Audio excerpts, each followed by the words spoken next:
Assalamualaikum warahmatullahi wabarakatuh. Perkenalkan, nama saya Oyik Dermawan dengan NIM 1914-239 dari Universitas Islam Negeri Sultan Maulana Hasanuddin Banten, jurusan Perbankan Syariah, Fakultas Ekonomi dan Bisnis Islam. Baiklah, di sini saya akan sedikit memaparkan materi mengenai mata kuliah arbitrase syariah dengan dosen pengampu Bapak Dr. Andes Haji Syaiful Bahri SAG MM. Baiklah, selanjutnya yaitu jenis-jenis arbitrase. Yang pertama yaitu pengertian arbitrase.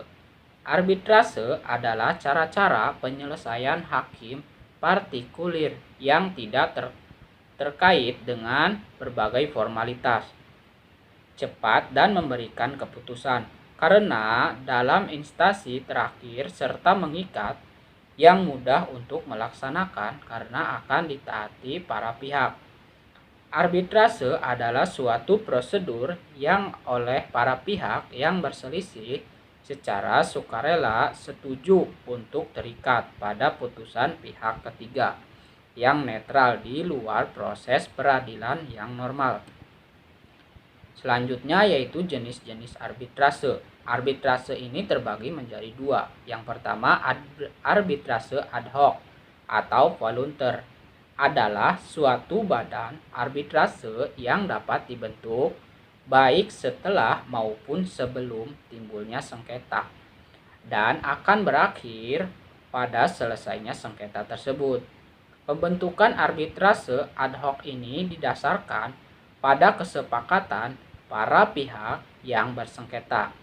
Dalam arbitrase ad hoc ini, formalitas dan prosedur pelaksanaan arbitrase diserahkan seluruhnya dan ditentukan sendiri oleh para pihak yang bersengketa. Dan yang kedua yaitu arbitrase institusional.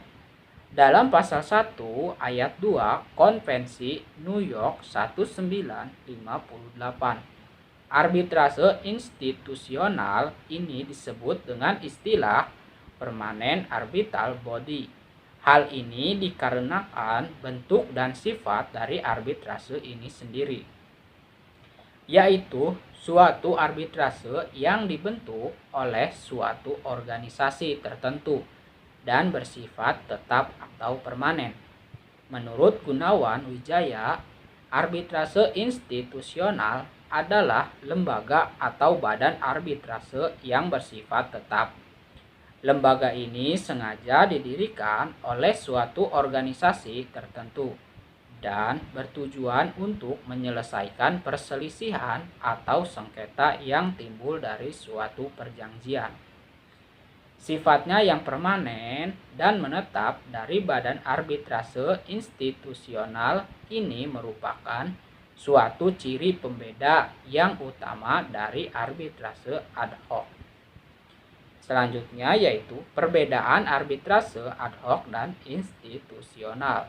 Yang pertama yaitu arbitrase ad hoc. Adapun arbitrase institusional adalah suatu arbitrase yang dikoordinasikan oleh suatu lembaga.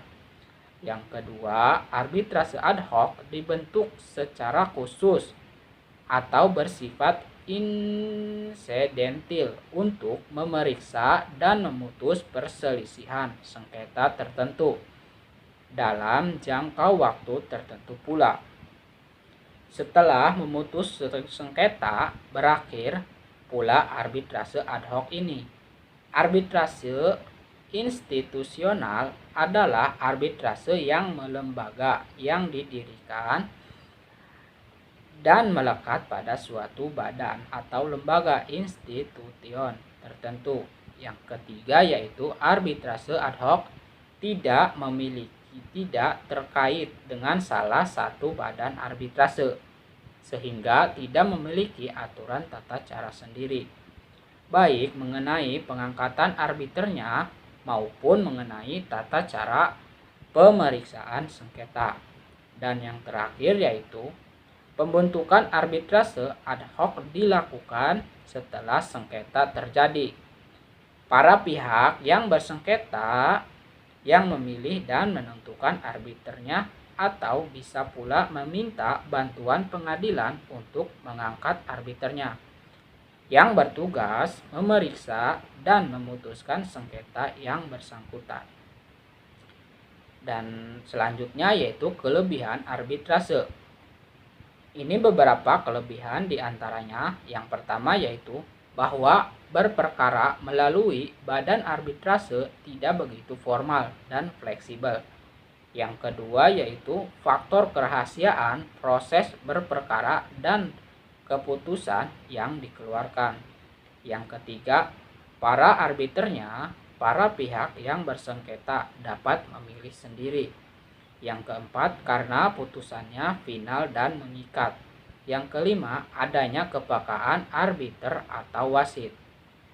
Dan kekurangan arbitrase ini beberapa kelemahan yang menjadi masalah dalam beracara melalui arbitrase, yaitu yang pertama, bahwa untuk mempertemukan kehendak para pihak yang bersengketa ke badan arbitrase tidaklah mudah. Karena kedua pihak harus sepakat terlebih dahulu, padahal untuk dapat mencapai kesepakatan atau persetujuan itu kadang-kadang memang sulit. Yang kedua, dalam arbitrase tidak dikenal adanya preseden hukum atau keterikatan kepada putusan-putusan arbitrase sebelumnya. Maka adalah logis adanya kemungkinan timbulnya keputusan-keputusan yang saling berlawanan. Yang ketiga yaitu arbitrase ternyata tidak mampu memberikan jawaban yang definitif terhadap semua sengketa hukum.